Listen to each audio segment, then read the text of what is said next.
refer to the problem of terrorism as if it is something to do with jihad. Do you know what jihad is all about? Jihad is about doing the good deeds and not those atrocities. Didn't you have your own terrorists, Nazis, communists, fascists that conducted terrorism?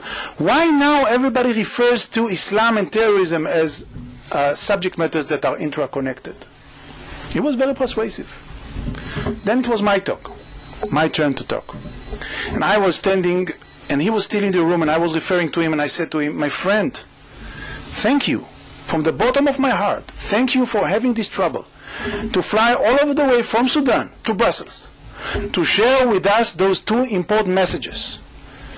That those terrorist atrocities, this is not Islam, this is not jihad. It's very important for us to know, and I mean that. But between you and me, my friend, I don't really understand why did you bother to fly all over the way from Sudan to Brussels to share those two messages with us instead of staying in Sudan or crossing to Yemen or crossing to Afghanistan or crossing to Pakistan or crossing to Indonesia and so on and so forth, and tell those people which are beheading innocent civilians and killing innocent civilians in those atrocities under the name of Islam, raising the flag of jihad while they do that. If you have a mission in life, is to tell them that this is not Islam, this is against Islam, this is against jihad. That's in my view the approach that we, all of us, the international community should adopt. God forbid, this is not Islam. But the Muslims has a responsibility, first and foremost the Muslims has the responsibility to deal with those bad seeds which are coming from Islam. You know, there is one privilege in being a scholar. There are several privileges. One of them is the sabbatical year. And I was spending my sabbatical year 2 years ago at Stanford. And I have to say that this was maybe the best year ever I had. But it was also professionally very, very interesting for me because it was the election year of President Obama. And I was teaching in Berkeley, I was teaching at Stanford, and everybody there was pro-Obama, Democrat. This is the Bay Area, just to remind ourselves, the capital of liberal thoughts and so on and so forth. And just after Obama was elected, he was traveling to Cairo afterwards, and he was giving his first speech to the Muslim world. I'm sure you are all familiar with the speech. Few hours after that, the San Francisco TV came to interview me about what is my reaction to the speech. The first question was, what is the reaction in Israel to the speech in Cairo? I said, look, I'm now living in the Bay Area, but if you ask me, I'm an Israeli, so I'm answering. I think that in Israel we have mixed feelings towards the speech in Cairo. They asked me, can you elaborate on that? I said, of course. It's a combination of hope and concern. They said, can you elaborate a little bit more? I said, yes. I do believe that many of the Israelis are concerned because they think that the approach that he's taking there is a wrong approach. He's trying to appease the terrorists, to appease the Islamists, the jihadists. But we might be wrong. And if we are wrong, and we hope that we are wrong, then we have a hope because we will be the first benefactors if he's conducting the right thing in Cairo right now. So the second question was, what is the reaction in the Jewish community in the Bay Area to the speech in Cairo? I said, look, I'm an Israeli. I cannot represent the Jewish community in the Bay Area. But since you've asked me, and I'm an Israeli, so of course I have an opinion on that as well. And if you ask me, I do believe that in the Bay Area, in the Jewish community, there is mixed feelings towards the speech in Cairo. So they said, what's going on? What do you mean? What's the difference between the feelings in Israel and the feelings in the Bay Area, in the Jewish community? I said, look, in Israel we have much more concern and less hope. In the Bay Area, there's much more hope and less concern. And I have to say that in a retrospective point of view, today, 2 years after that, I have more concern than I had before. Much more concern than I had before. And in order to explain this concern, I want to share with you maybe the embryonic understanding of what is terrorism all about. It hold one sentence. If I can summarize everything I learned in the last 30 years about terrorism, it would be that sentence. I refer to that as the equation of terrorism. What is the equation of terrorism? The equation of terrorism has two factors. Motivation plus or multiple the operational capability. Which means when you have a group of people that has both motivation to attack, to conduct terrorist attacks, and they have the operational capability that allows them to materialize the motivation, you are going to suffer from terrorist attacks. By the way, from the equation of terrorism, we can learn what is the equation of counterterrorism. The same equation. In counterterrorism, you need either to lower down the motivation that leads to terrorism or lower down the operational capability that leads to terrorism. On the face of it, it's enough to deal with one factor. Because if you would have a group of people that has high motivation, but they cannot materialize the motivation, a terrorist attack would not be conducted, and vice versa. If they have high level of operational capability and no motivation, again, you are not going to suffer from terrorist attacks. That's the good news. The bad news is that dealing with one factor is not a solution for terrorism. It's a temporary solution for terrorism. Because if you have a group of people that has high operational capability and no motivation right now, anything can spark their motivation. And then you will find yourself sitting on a time bomb that will explode at the end of the day. The operational capability is there, the motivation will be raised, and there will be a terrorist attack, and vice versa. If they have the motivation, but they don't have right now the operational capability, once the motivation is there, they will try to accumulate the operational capability. It will take them few days, few weeks, few years. But at the end of the day, you are going to suffer from the terrorist attack. So the ultimate solution for terrorism is dealing with both factors at the same time, trying to lower down motivation that leads to terrorism and operational capability. Easier said than done. Why? Because in the literature of counterterrorism, we refer to that factor as the boomerang effect. What is the boomerang effect? Once you are trying to lower down the operational capability of the terrorist, how do you do that? Only one way. You attack them. You use proactive activity, you use offensive activity, targeted killings, arrests, and so on and so forth. Once you do it, and as much as you do it successfully, what happens as an outcome of that? You raise their motivation to retaliate. That's the boomerang effect in counterterrorism. So trying to stress down, to limit both motivation and operational capability at the same time, this is maybe the biggest challenge of every counterterrorist in the world. Having that in mind, I would like to analyze the American approach to counterterrorism in general. And if you ask me if I can sketch what was the main policy that was conducted by President Bush in his counterterrorism policy, he was focusing after 9/11 in lowering down the operational capability of the terrorists. The outcome was the war in Afghanistan, the war in Iraq, and so on and so forth. The effort was to cut the capabilities of Al-Qaeda, the global jihadists, and the terrorists worldwide. And by that, to end the problem, or to ease the problem of terrorism. I would say that he didn't pay enough attention, and I'm saying that not in a retrospective point of view. I have concrete letters that I wrote to his administration at that period of time. He didn't pay enough attention to the need, simultaneously, to deal with counter-motivation. It started at the end of his term, but it was too late. President Obama came with the opposite policy. President Obama came with a clear understanding that there is a need to deal with the motivations. Causes, root causes, and so on and so forth. Maybe we'll talk about the term root causes later on. So we need to deal with the motivations, but he didn't really get it, in my view, that there is at least the same level of need to deal with the operational capability of the terrorists. So none of those two administrations actually fully understand the magnitude and the processes which are needed to be conducted in order to contend with terrorism.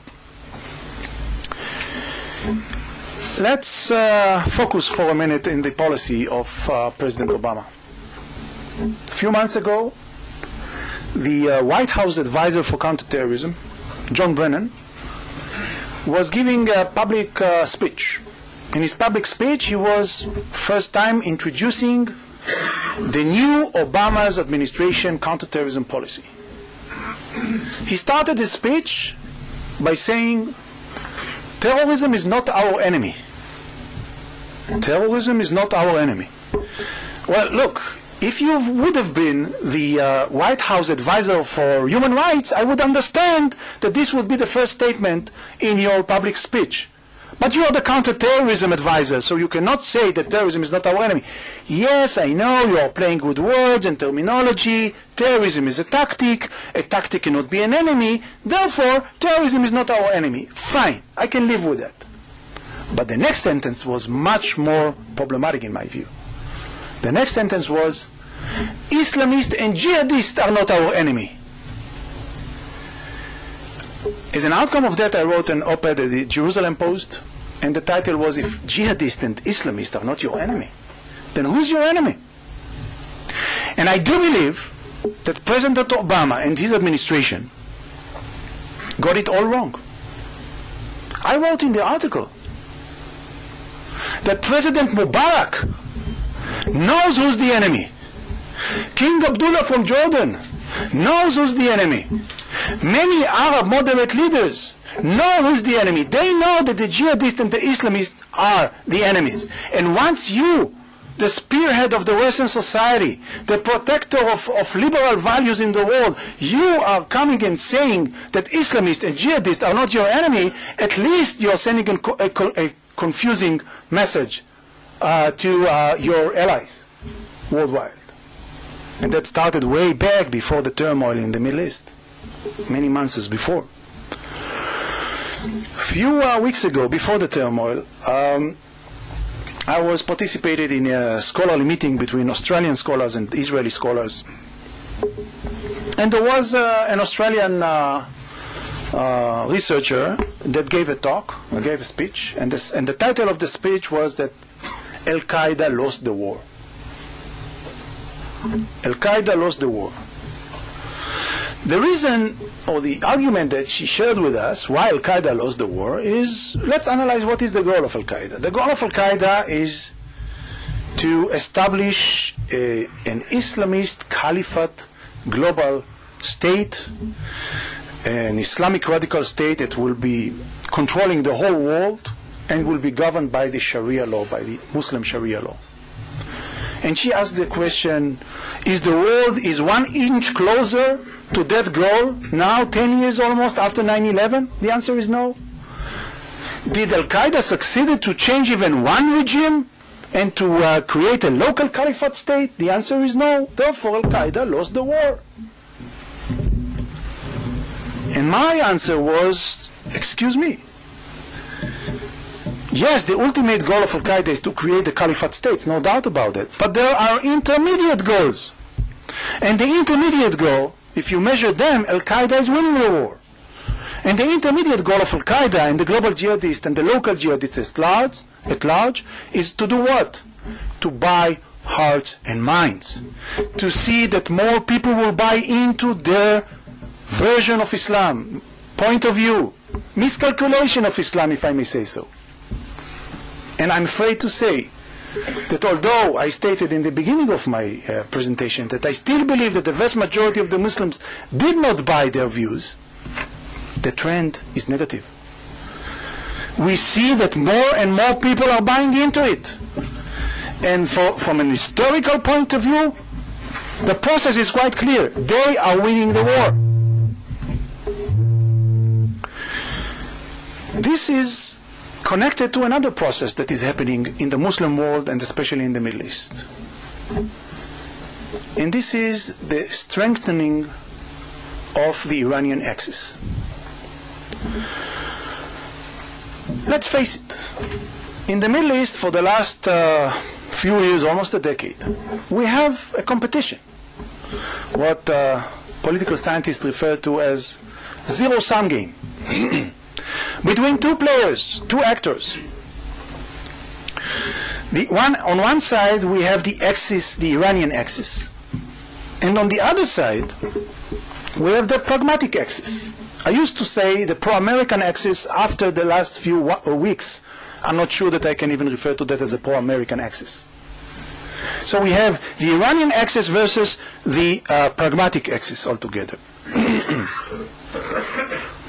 Unfortunately, when you analyze the recent years, way back before the turmoil started, you could see that the Iranian axis is winning point by point and scoring points, and this is coming on the account of the pragmatic axis. You can see it in the strengthening of Hezbollah in Lebanon, turning Lebanon into the first, in the coming future, in my view, into the first Islamic radical Shia caliphate state. It's going that way. No doubt about it. At first, they were participating in the municipal election, then the parliament, then they had several members of parliament, and then they have been a neglectable part of the government, and then they become a stronger part of the government, and now they are the one who's running the government via a marionette that they brought to the table, and it's only a matter of a few years until they will be the rulers of Lebanon. We see the same process in Gaza. Some would say maybe in all the Palestinian arena. And Hamas scoring points and gaining power, this is scoring points for the Iranian axis.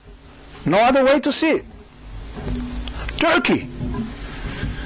The decision of Turkey to choose or to bet on the Iranian axis is quite clear. I was engaged in many talks in Turkey. Turkey was selected actually, to build a counterterrorism institute, a NATO counterterrorism institute from all states. Turkey was chosen to have this institute in Ankara. And I wasn't one of the founders, but I definitely was accompanying them and advising them and teaching there from time to time. In one of the international conferences that they held there, which I was one of the keynote speakers there, I gave a talk. It was 5 years ago, 6. And in my talk, I started to say, do you know who's the biggest enemy of Al-Qaeda? They didn't like the next line. I said, it's not Israel. It's not United States. It's not the Western society. It's Turkey. The biggest enemy of Al-Qaeda is Turkey, because Turkey represents the other way of being a Muslim. They represent the ability to be a genuine Muslim and be open to modernity and to be open to the Western society and to live in a different, much more moderate way than what Al-Qaeda has to offer. So if there is an enemy to Al-Qaeda, is those that represent that you can practice Islam in a moderate manner. I'm afraid I'm not sure that I would say that today about Turkey. Because what have happened in the last 5 years was a clear change in the atmosphere, change in the political arena, and Turkey is turning into an important member of the Iranian axis in the Middle East and the Arab world. So we see that in the zero-sum game, in the last 10 years, the pragmatic axis is losing, i.e., United States is losing.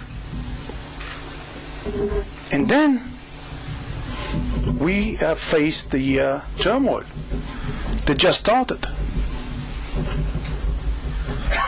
And I would argue and explain it in a moment that this turmoil maybe was not a direct outcome of American initiative, but the Americans are responsible in many ways in the way that they've conducted their policies during the turmoil, that when it started and even before that. They are responsible to the outcome which, in my view, as you can understand, would lead to a negative outcome in the Middle East and the Muslim world. How come? I call it the American obsession for democracy. When I was spending my sabbatical year at Stanford, I was writing my next book, still writing it, and I had the privilege to be situated in Hoover Institute, which was hosting at that time, still now I believe, Condoleezza Rice. So I had the pleasure to listen to her and the pleasure to interview her and to talk to her.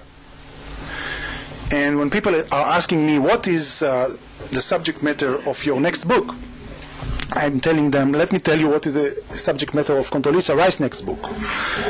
Her next book is going to refer to the pillar of the American foreign policy, which was stated by Condoleezza Rice at her time. And this was to introduce democracy to the Muslim world. Democracy will win. Democracy will solve the problems. This is the miracle solution. We will just introduce that to the Muslim world and everything will be fine. My book is exactly the opposite. My book is all about how terrorists and fundamentalists are misusing democracy and democracy apparatuses in order to promote their atrocities, their goals, and so on and so forth. I was amazed with some of the discussions that I held with Condoleezza Rice and some of her colleagues. She was talking about the election in the Palestinian arena. And she was saying, you know, I am not concerned even if fundamentalists are winning the elections. I quote. And you know why? Because it's only temporarily. After a while, after 4 years, 8 years, the people will understand that they got it all wrong and they will vote them out. She didn't understood that when fundamentalists are winning democratic election, it's a one man, one vote, one time. No way to get rid of them, unless you're using violence. But I was even more concerned than that, because she said, you know, we were convinced prior to the election in the Palestinian Authority that Hamas is going to lose. All the security agencies, one after the other, told us that there is no way in the world that Hamas will win this election. And she said she went to sleep that night of the election, and she woke up and she immediately went to a treadmill to train. She opened the television, she watched CNN, and in the news they said that Hamas won the election. She picked up her cellular phone, I quote from her mouth. She picked up her cellular phone, she called the deputy and asked him to call the studio of the CNN to correct them because they say that Hamas won the election and they got it all wrong. And he said, Mrs. Secretary, I'm sorry to tell you, Hamas won the election. What the Americans didn't understand, and I'm saying Americans, by the way, because it's a bipartisan problem. It's not the Republicans, or not just the Republicans, or the Democrats. This is an American naivete. It's a cultural thing. And what the Americans didn't understood, that democracy is not just free election. Not even the most important part of democracy is free election. Democracy is a state of mind. Democracy is a set of values. Democracy is human rights. Democracy is women lib. That's what democracy is all about.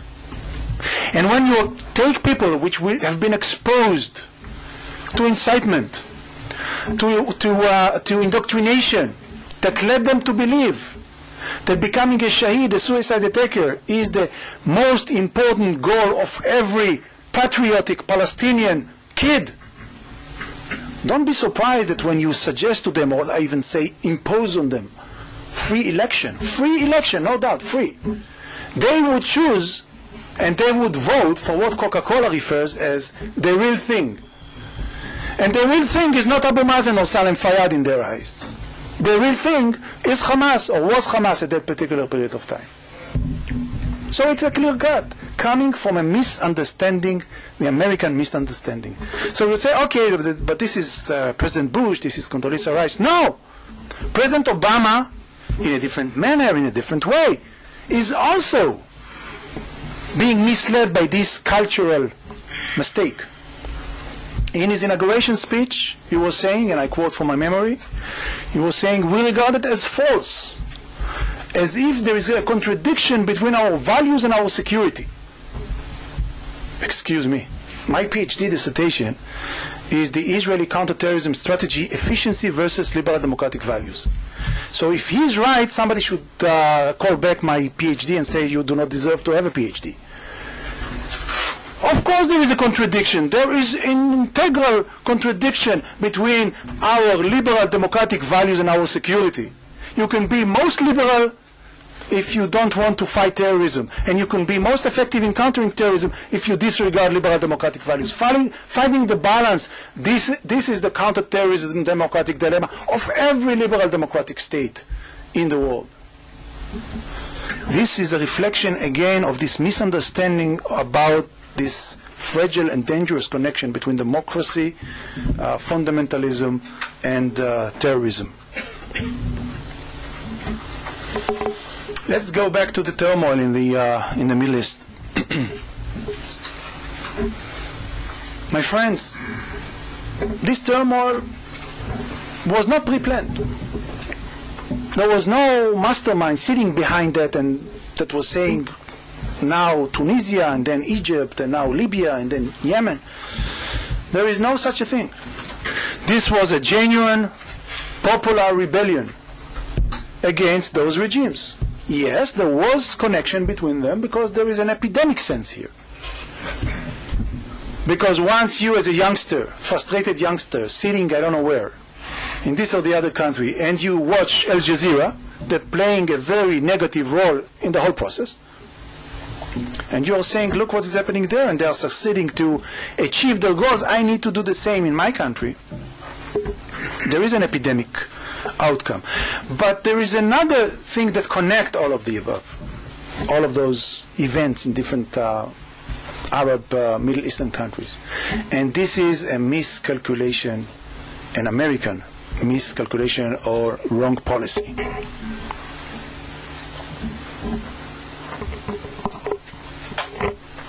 The Americans have sent a very dangerous message to their allies, to the pragmatic axis in the Middle East. And the message is, forget about it. You cannot count on us anymore. It was quite clear in the cold shoulder, at least cold shoulder, that they presented to Mubarak. But it's not only there. Only now they start to understand that something was wrong in their policy.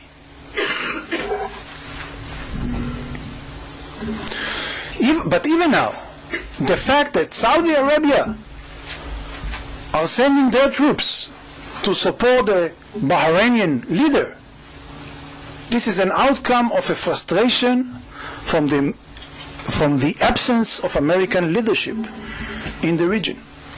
Because the Saudis knows today quite well that Bahrain first and Saudi Arabia second or third in line. And they understand that this process needed to be stopped. But the Americans are living under euphoria. Great, we have democratic revolutions in the Arab and the Muslim world. You could hear heads of intelligence like Panetta and others saying, don't worry about those Muslim Brotherhood in Egypt. They are marginal. More than that, he's saying, explaining in a very scholarly manner, he's saying, look, there is a generation gap now in the Muslim Brotherhood in Egypt. There is the young Muslim Brotherhood and the old. Yeah, the old are villains, but the young, they are secular. My goodness, secular? Muslim Brotherhood and secular? You can say maybe they are not violent. You are wrong in that as well. But secular? And this is the head of intelligence? Others are saying, don't worry, they don't hold more than 10-20% of the Egyptian constituency altogether. But when Qaradawi came to congratulate the Egyptian people, 2 million people came to the Tahrir square. This is not a marginal phenomenon in Egypt. It's not the majority, but it's not a marginal phenomenon. One need to bear in mind that Islamic revolutions can behave in two different modes, two different models. The Iranian model versus the Turkish or the Hezbollah model, if you wish. The Iranian model is a rapid revolution. It took them 36 days of Shahpur Bakhtiar government that was paving the way to the change of regime from the Shah into Khomeini. 36 days. But in Lebanon, the Islamic radical revolution is taking place for the last more than a decade, almost 15 years. And that's fine. No rush. No rush. In Turkey, we are in the midst of that process as well. Again, it's fine. I would like to argue that even, hopefully, if the outcome of the revolution in Egypt, for example, would lead to a more democratic, more open government, and we don't know yet. It's still a question. But let's say that the Egyptians would choose in a free election the most liberal and moderate Egyptian that they can vote for. And unfortunately, I cannot suggest names for that title, because I don't think that Amr Moussa fits the title, or Bardai. But let's say that it will happen. Does anybody think that this person or this new government has the capability, or will have the capability, to meet the expectation of the Egyptian constituency? To take the Egyptian society from the poor condition that they live in, to change the fact that in every year you have 1 million babies or something like that being born in Egypt? No, I tend to believe that the frustration that will come as an outcome of the fact that they would see that this new elected government didn't succeed to promote their welfare and life would end in a very clear one-way ticket for the other option to win. And the other option is the Islamic radical option. It's the Muslim Brotherhood and their fellow men. So it will take 4 years, 8 years, but that's it. The process started right now. I would say, and I will explain it in a moment, it's not deterministic. Maybe you can try to change that, but right now, if you would do nothing, this is my analysis and my expectation of what would the revolution in Egypt and the revolution in all the other Arab and Muslim countries would end. It's a much worse situation than it used to be from a pragmatic point of view. There was an op-ed which was published recently by Shibli Talhami. I believe some of you know him. Very prominent scholar. And the title of his article was in reference to the Egyptian situation, and he said, "This is the nightmare of Al-Qaeda." Excuse me? The nightmare of Al-Qaeda? You are underestimating Al-Qaeda. The argument that he gave, it's the nightmare of Al-Qaeda, because Al-Qaeda is arguing all the time that there is only one way to meet the Muslim goals and expectations, and this is via the violent terroristic way. And now you can see that you can achieve goals or your Muslim goals in other ways. And this is underestimating Al-Qaeda, because then you refer to Al-Qaeda and other terrorist organizations as lunatics, as bloodthirsty elements. Yeah, by the way, they are. But it's not the only thing that they care for. Al-Qaeda and almost all the terrorist organizations which I'm familiar with are rational actors. They have a different rationality, but they are rational actors. What do I mean by rational actors? They calculate cost and benefits and choosing the alternative, which in the eye of the beholder, their eyes, is more beneficial. When we come with a Western point of view, when we come with the Christian, Judaic perspective, we sometimes misunderstand the calculation. We don't understand why did they choose this policy and not the other policy. And we refer to that as an irrational decision. No, it's definitely rational in their views, because their calculation of what is beneficial and not is different. And from the point of view of Al-Qaeda, what happened in Egypt, what is happening in Libya, what is happening in Yemen, what is happening all over the Arab and the Muslim world right now is a very positive trend. Maybe they would not be the successors of this regime right now, but they understand that down the road it's leading to that process. By the way, the other villain in the neighborhood, Iran, is also very happy with what is happening. And who was the first to congratulate those people that got rid from the former regimes? It was Ahmadinejad and Nasrallah and so on and so forth. At least they believe that they are winning the zero-sum game here. The outcome is that the United States is much, much weaker today than the United States was 2 months ago. Much weaker. Not stronger, weaker. Egypt was a crucial ally of United States.